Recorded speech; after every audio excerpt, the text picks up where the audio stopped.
So one of the ongoing controversies of the Columbine High School that today, on April the 20th, 2019, its massacre rather has marked its 20th anniversary, is whether either Eric Harris or, less likely, Dylan Klebold asked either one of the two most famous student victims, Rachel Scott and Cassie Bernal, both born-again Christians, if they believed in God. According to Richard Castaldo, a survivor of the shooting, one of the gunmen did ask Rachel Scott if she believed in God, and reportedly, after Rachel Scott had answered, "You know I do," the killer cold-bloodedly replied, "Then go be with him," and shot her. And then, according to Craig Scott, another survivor of the shooting, girl whose voice sounded like that of Cassie Bernal, replied yes to the gunman who asked her if she believed in God, and then the gunman shot her. However, Emily Wyant, who was actually under the same table, hiding under the same table as Cassie Bernal, remembers that Cassie was praying quietly, saying, dear God, why is this happening? I just want to go home." And actually, an early magazine article, whether on Time or Newsweek, about the shooting claimed that Dylan Klebold or Eric Harris actually took aim from a longer distance at Rachel Scott and then shot her without exchanging any words with her. And Emily Wyant, for her part, claims that actually Eric Harris looked under the table, yelled peekaboo, and then shot Cassie dead. And actually, when Craig Scott later visited the library and he was asked, maybe by a police investigator, to point to the table under which she heard a girl's voice say yes, she pointed under the table where Valine Schnurr, a survivor, had been hiding. So there are these minor or major questions still 2 decades on about the shooting. Here's an article originally published in September 1999 about Emily Wyant. No copyright infringement intended.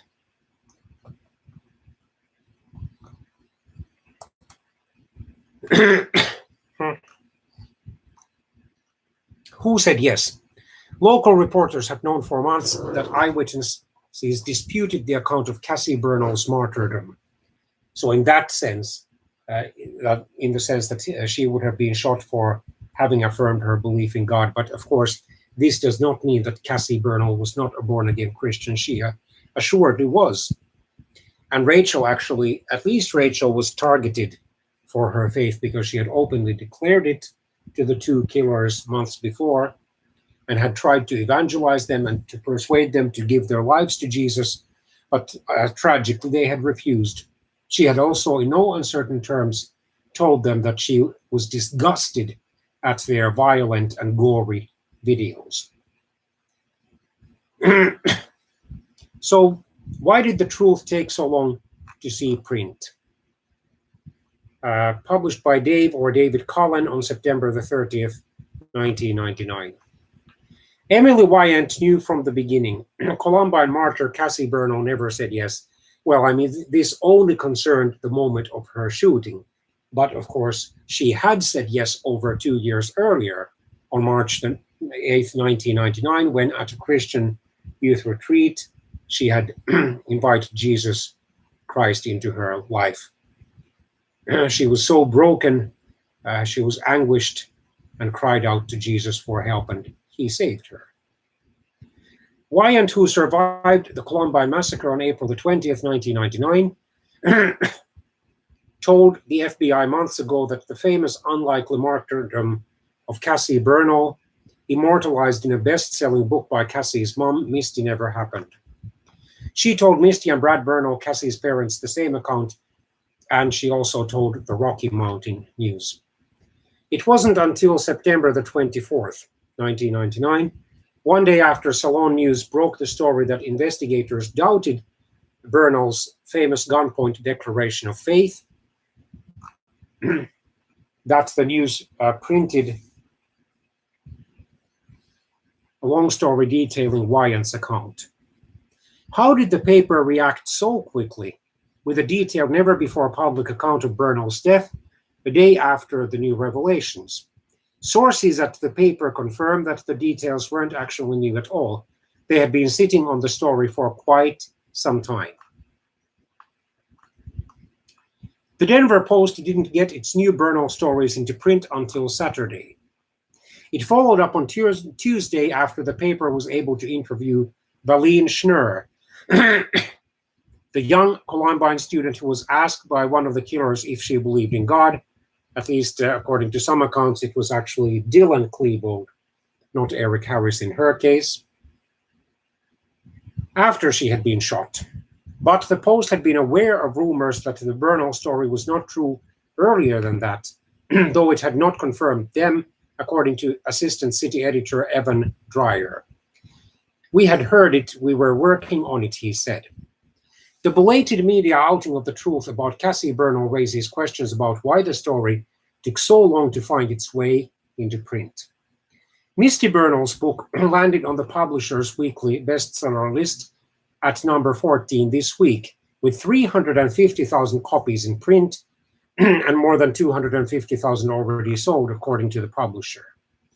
In the past 3 weeks, the Bernals have appeared on Today, 2020, and Larry King Live, among others. The story has inspired a massive surge in Christian youth groups' recruitment around the country, meaning the United States, of course, and overseas. Emily Wyant watched with disbelief as the Bernal myth mushroomed. Once she started hearing all that, she said, "That didn't happen. Why are they saying that?" Her mother recalls. The girl kept waiting for investigators or news reporters to refute the myth, so she would not have to come forward herself.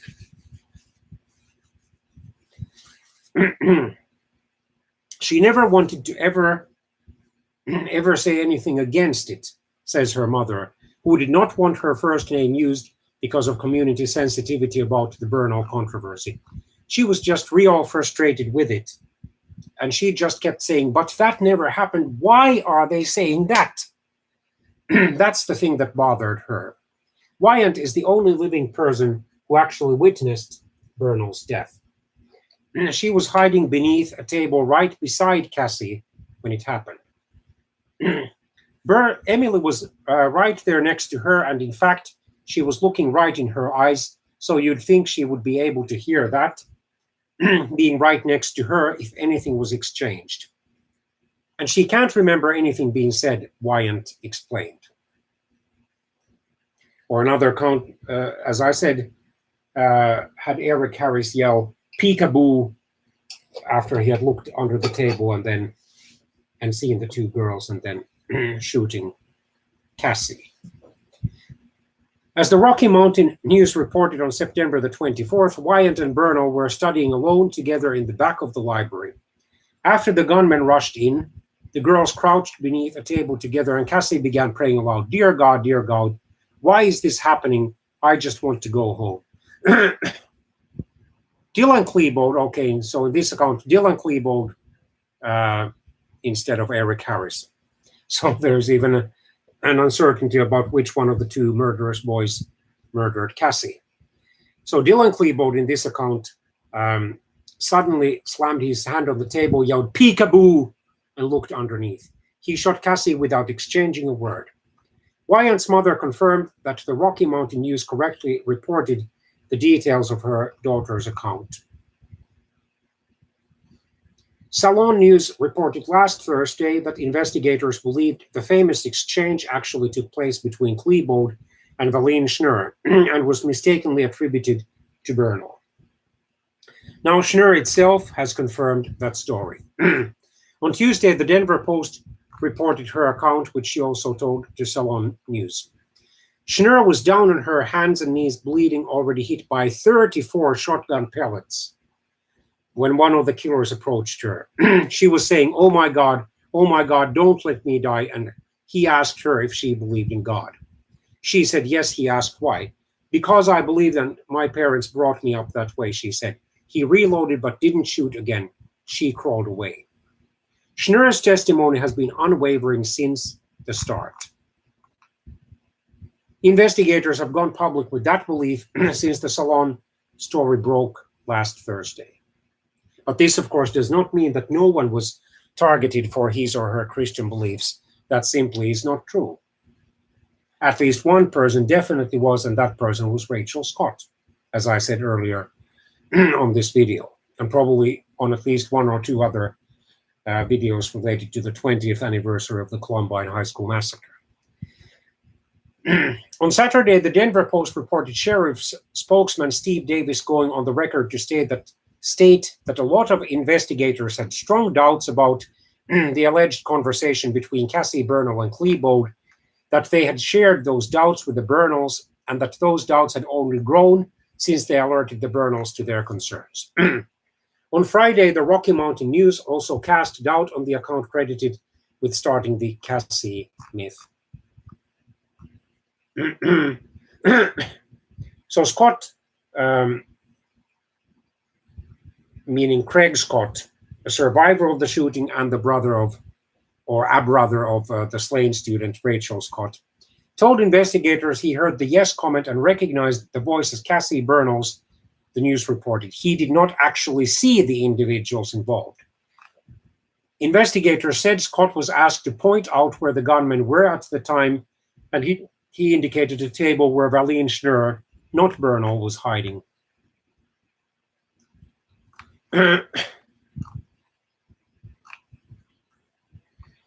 But as recently as on September the 10th, 1999, the publication day of She Said Yes, which has, I think, only about 103 pages and then several photographs, it can be read online as a PDF file. The news was running news articles presenting the story as fact. The first story explains early on that the book's title refers to 17-year-old Cassie's final moments before dying. Toward the end of the article, it hedges slightly with the following paragraph. According to some fellow students who survived the carnage in the Columbine library, one of the two gunmen asked Cassie if she believed in God.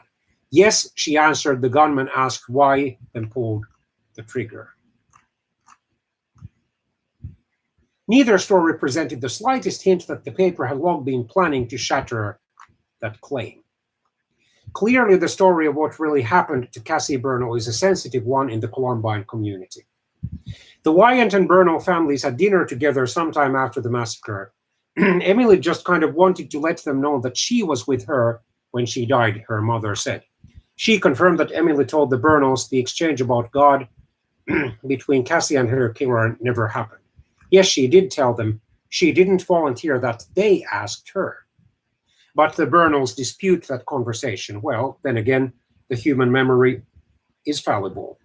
And it is possible for people to be sincerely wrong, even when they are asked about some event that occurred hours, weeks, or months ago. So a relatively short period of time ago, let alone years or decades ago. Because the human mind can be distracted by many factors, and especially if traumatic events have occurred, it is the human mind's common tendency to block certain really disturbing details and then to remember more positive ones, or simply to try to forget certain events. And sometimes people mix their hopes of what should have happened with the facts. The human mind is so fickle. Chris Zimmerman, Misty Bernal's editor at Plow Publishing, released a statement saying, Wyant was interviewed for She Said Yes and never disputed the original account of Cassie's death as widely reported in the national media. Now, however, she says she doesn't believe Cassie ever exchanged words with the killer. Brad Burnell, Cassie's father, says, "We are surprised at Emily's new account. It is inconsistent with the one we received from her and her parents earlier." Wyant said Emily was torn for months over the escalating myth, and her parents tried to caution her against bearing the entire weight of a potential backlash. She doesn't know the ramifications that could come afterwards. She was just thinking about, "I want to tell the truth." Wyant said that a news reporter told her the paper was conducting its own thorough investigation, compiling stories from every person in the library, putting them together into maps of where everyone in the room was to get an idea of what really happened. The Denver Post's Evan Dreyer admitted to conflicted feelings about tackling the controversy over Burnell's martyrdom. For a lot of these stories, it comes down to we are the local media. He said, we have to weigh lots of questions of sensitivity, caring, and concern for the victims' families, more so than a lot of the national media does. So as local media, you think twice and 3 times and 4 times about whether that's a story you want to go with, in other words, publish, or confirm or support or agree with. But maybe we are erring too much on the side of concern and sympathy, and Salon News sort of forced the issue. Dave Cullen is a Denver writer working on a memoir, In a Boy's Dream.